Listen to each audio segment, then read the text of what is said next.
So if you're like us, you're always wondering what makes a car good at autocross. So we're going to talk about that today. A lot of people feel like a Miata is one of the ultimate autocross cars. And in a lot of cases, they're not wrong.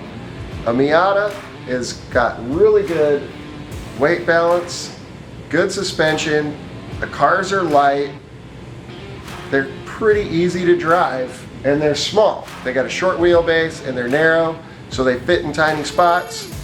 And in the hands of the right person and properly prepared, Miatas will fly.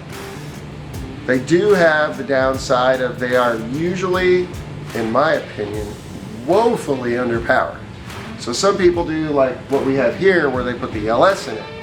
The LS definitely gives them a shot in the arm and a whole lot more horsepower, but the downside is it gives them a lot more nose weight, which nose weight is bad. Because what makes a car handle really well a lot of times is a really good polar moment of inertia. You want to keep all the weight as close to the center of the car as you can. You start throwing big heavy engines at the end and doing stuff like that, you're gonna screw that up. You're gonna hurt the handling. So LS powered Miatas, I know there's people out there that are probably gonna get really mad at me for saying this, but LS powered Miatas do not handle as good as normal Miatas, but they are cool cars. A lot of people think the all-wheel drive and stuff like that in a GTR combined with all the nannies makes them exceptional autocross cars. But I have a few things in my mind that I don't necessarily care for about them. Great cars, great platform for a lot of power, and yes, they do handle well, but in my opinion, they're not very nimble.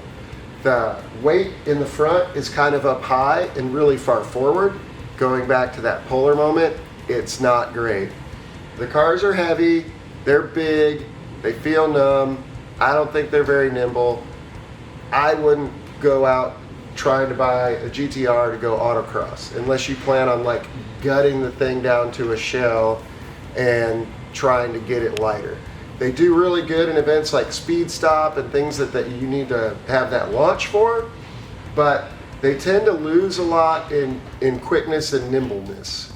Another favorite car amongst autocrossers is the C5 Corvette. These are a really great platform. They've got good weight distribution. The engine's set way back. We got a transaxle in the back, so it's got really good balance front to rear. It's a little bit of a wider car, but these cars handle great. They don't take a lot to make them really, really good and be really, really fast.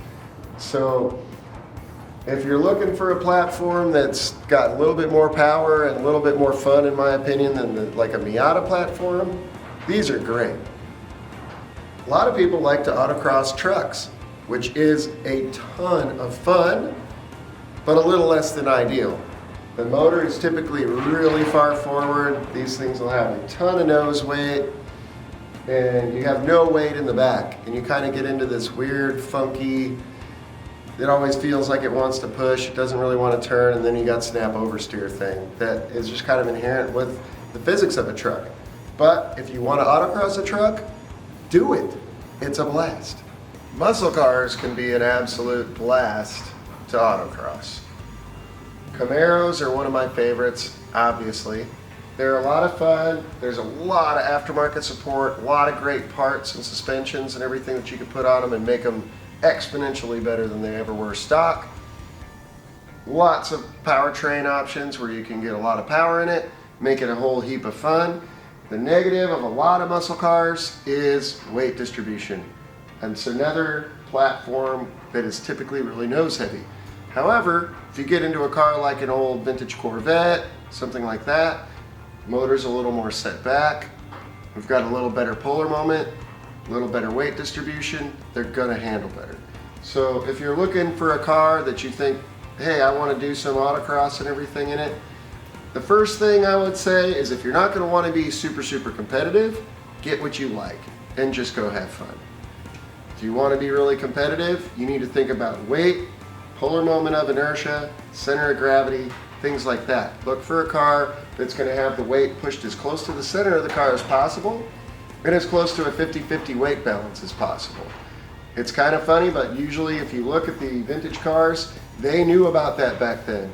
The more sporty cars had that architecture, but typically if you're going to try to get something that has a little bit better architecture, it's going to be a two-seater.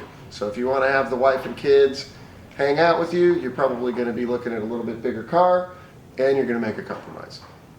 If you're willing to cut up your car like I was, make a bunch of changes, improve your polar moment, center of gravity, and suspension geometry, you can make the car a heap better. And this car has actually, in the past, been able to go through slaloms as faster than a race prep Miata.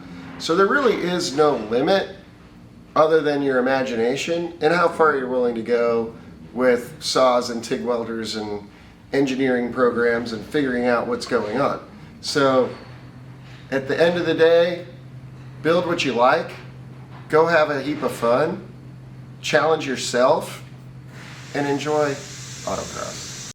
If you have a car that you want to figure out how to make it a better autocross car, drop us a line, let us know. We'd love to help you. Please don't forget to like and subscribe, and let us know down in the comments what car you think is the ultimate autocross car.